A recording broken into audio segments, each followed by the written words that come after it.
very special guest in the building.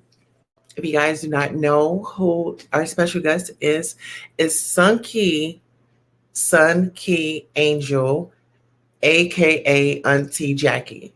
And Auntie Jackie has sounded off on the baby due to his controversial comments. So I would like to say this. If you are new to the channel, please like, subscribe, and also Much, engage. honey. Over here just getting out the tub. Okay. Um, Definitely. Yeah, we spoke a little earlier. You did say that you were in a tub. And this is what I do. I make music that, touches the people. And you can find me on Instagram at Sunkee Angel. And I'm all over social media under the same name. Um, Sunkee Angel, that's Sunkee Angel. And yeah, I'm here now. I'm here to do too much to sound the alarm, darling. And it's Yeah. not where I'm doing it in a way where I got to get clout. It's just who I am organically as an artist, entertainer, comedian, whatever you want to call it. It's not a thing I have to do to say, okay, let me do this to try to make a coin, or let me do this to try to see if I can get clout. Because I invented clout, bitch. Like Absolutely. I was started in the way where it all started before Instagram was even popping like that. I was doing my thing. You know what I'm saying? So for all the people who try to say, oh, you clout chasing, it's like, girl, you crazy? Girl, I started clout. I was a part of the wave when clout wasn't even a clout. It wasn't even clout, honey. So, and I say that humbly. And anger doesn't mean they're angry. They're an angry person. That means that they're angry in that moment. You know what I'm saying? So I'm trying to validate all of that. Emotions that are normal. So many people walk around with so much pent up emotional stuff going on because they're afraid to share it. If they share the anger about them being molested, they share the anger about what happened to them, whatever the case may be, they're going to be judged for it. Is be damned if you do, be damned if you don't. So Yeah. I'm really here to try to free people from all of that because they Yeah. shouldn't be carrying it anyway. But people make it hard. People are the monster. Scooby Doo was never about a cartoon, baby. It was always people. It was human beings. They were the monsters. Yeah. And then speaking of just back to the baby and the comments that Hmm. you had made, would you like to have the floor and just kind of educate the people why you were affected by those comments and even Yes. share your experience, when you said that you went to the concert? Yes. And Let me first start.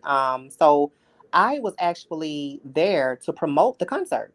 Um, my publicist is connected with some people and stuff like that. She works with a lot of promoters and things of that nature, and she wanted us to go and just plug the event. I love doing this type of stuff anyway. It's a concert. We got tickets. Me and my friend pushed on down to Ontario. Had a great little time. Went out to eat. It was really really nice. Nice little commute. And I was really excited to see the baby. I was really really excited to see him because, to be honest, even though it's not about my gender, but as a trans woman, I love what he brings to the table. Although I know some of the shit might be, it's rap. We all listen to rap. I don't right. necessarily support everything that he stands for as far as like the shooting and promoting violence, but it's something about his music and just watching him. I think it's just really about just seeing a black person make it from out of the trenches and becoming successful. That's the part for Yes. me that is just exciting to see. You know what I'm saying? Just having the opportunity to see you go from Carolina, from the trenches, and you on the billboards performing at award shows. That's amazing. It's inspiring to me because it gives me some sense of hope that because that's where I'm headed and that's where I'm going. And that's what I see for myself, being the first black trans artist to go mainstream. And when I see that success story from anybody, it's very, very it means a lot to me just watching, and I support, So as an artist, I love to see it. So I know nobody's perfect. I know they tried to make a big deal about the candy, something he tried to buy some candy or something like that. I don't know. I really didn't really see the whole thing when it came to I heard about it, and I saw little bits and pieces of it, but I really didn't get a chance to really, really dive into what happened with that situation because I've been so damn busy. Mhm. But I went down to the concert, and we was in the audience, and we was waiting because he was the last person to perform. Everybody was waiting to see him. We Yeah. sat on the side, like very close to the stage, and we're there. I'm jigging, I'm clapping my ass and doing what I do because I'm always shake down, baby. I'm from the South. That's what we do. You know what I'm saying? When I'm there to support you, I'm coming full throttle. It don't matter. Like I want to have a good time. You know what I'm saying? I came to have a good time. Yes. So nobody thought that in that having a good time that we would hear things like, oh, if you if you don't have HIV, put your cell phone in the air. Like it went from, hey, in the crowd jigging to turning around looking at my people like, and it was like a familiar look because they already knew where I was mentally. And the thing was, I wasn't hurt, but I had to sit with myself for a second because at first I started feeling like, because sometimes, we can feel things and we feel like it was like, okay, I've been positive since 2014. I'm out about it. That shouldn't hurt me. That don't hurt me. Like I had to sit with myself and ask myself, am I hurt? Like, what are you feeling? What are you feeling? And it was hard to put into words at that particular moment because, like I said, I was there to have a good time and it happened so fast. But can you imagine just sitting there high vibrational and listening to his music and supporting him, and then it go from that to a buzzkill? Right. So it was just like, what? We turned around. So I tried to go on with the show. I still, got my little clips and stuff and did what I came to do. And I had a good time. And I try not to let that affect my whole day because, they're words. Words don't hurt, right? So like I said, I had to sit with myself and actually ask myself, what was I feeling and what I came to do. Words do hurt, sis. Sometimes words do hurt. Words do hurt. But I think, like I said, I'm at a place now where, when I came out about my status, people back home were saying I had AIDS and all type of stuff. The haters going to always run with stuff like that. That's why I decided to come out about my own status because I knew that people couldn't wait to get a piece of that so they can dangle it over my head. But you're not dangling shit over my motherfucking head. It's not going to work. I'm going to take ownership that way. You don't have no power over me in any situation. So that's what I'm saying. That to me was already a kill. It was like, okay, I don't worry about what people say when it comes to that. People who try to health read you and stuff like that, that don't bother me. But I think it was triggering coming from him because, like I said, I supported him as an artist. Real shit. Like real shit. I ain't gotta be no nigga from the hood to support you, my nigga. Like if I fuck with you, I fuck with you. You know what I'm saying? It don't matter where you come from. That's the difference. We don't be looking at these people judging them, but they looking at us judging us. You know what I'm saying? We supporting putting coming out our pockets with dollars. He up there talking about it because it's a lot I want to say. Hold on. Okay, so after he said that, I turned around and looked at my partner and I was just like, what the fuck? Like we looked at each other like it was a look that we gave each other when we automatically knew. We didn't even have to say nothing. The look was said it all. It was how you can communicate with somebody without communicating, like you with your homegirl and something happened, y'all give each other a look like, bitch.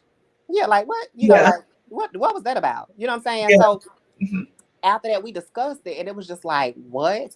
By me being positive, it was triggering because it was just like, damn, you know what I'm saying? Here we go to take 10 steps forward and here I am trying to advocate, you know what I'm saying, and use my platform to let people know that HIV is not a death sentence anymore and stuff like that. Then I go to this concert and then be slapped across the face with something like that. So it was definitely a buzzkill. But like I said, I tried to enjoy myself. And I did. I didn't let it stop me, but it was still in my spirit to the point where it was just like, what? Like, I really wanted to go backstage and meet him and just see what type of vibe I could have really got off of him. Because I really wanted to, like, get face to face with him.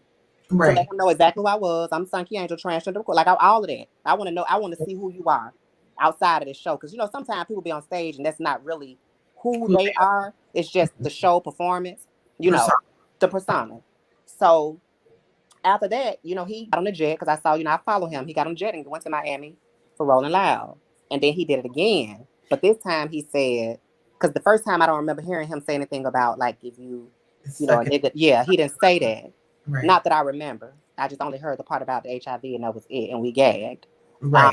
After that, he, like I said, he got into his jet, said he was flying to Rolling Loud. And I'm like, okay, he on his way out, Yeah. He went down there and did it again in front of a more massive crowd. Like that crowd down there, it ain't to be played with. That crowd is on a whole nother level. It's so much diversity in there. All these people flying in, coming to the road. It's very, very, it's a big deal. It's a big deal. So for him to say that, it's very dismissive because how do you not know there was somebody in the audience who was just newly diagnosed or who was born with it, who's struggling? And let me say this, and I'm gonna say this. I'm gonna say this because I feel like it's important to say, and I if I'm an advocate, I have to be honest with my shit and as blunt as possible. So I was that person who's, when I first got HIV, which is back in 2014, the trauma that followed was because of, I was told at a young age that because of me being gay at that time, I was going to get, that's gay people get AIDS and HIV. So being traumatized by religion and dealing with religious trauma syndrome, which is a very real thing. If you all don't know what it is, look it up. Religious trauma syndrome. Search it. It's a real thing. And I've been talking to people about it. And I know some people are going to get mad about me exposing the psychological aspects that go on behind religion. But it can fuck you up. And excuse my language. I don't know if we can cuss, but I'm here to keep it real today. This is your show.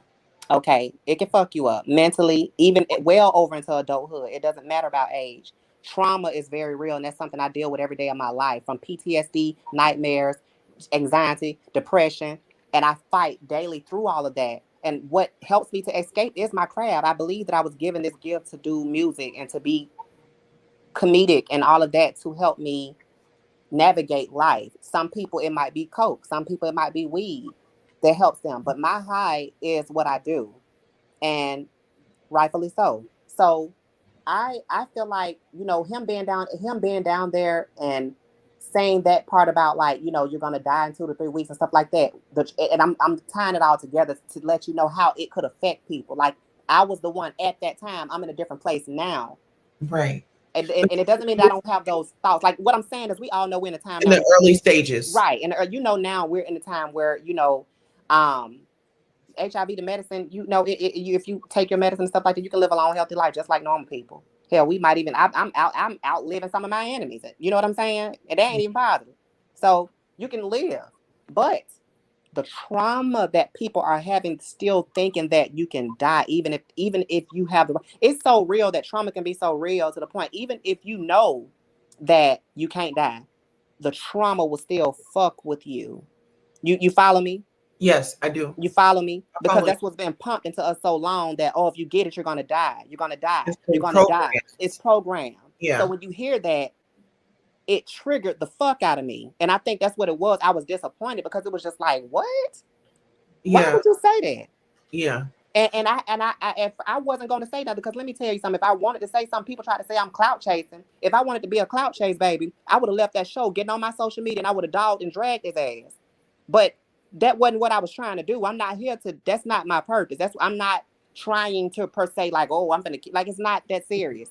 You're not trying to hide, you're just trying to mend. Right. Okay. Right. And I'm trying to get his attention so he'll know that, listen, baby, it's okay to be from the hood. It's okay to be macho. It's okay, but it don't have to be to the point where you feel like you're going to lose out from humbling yourself. It don't make you less of a man to humble yourself.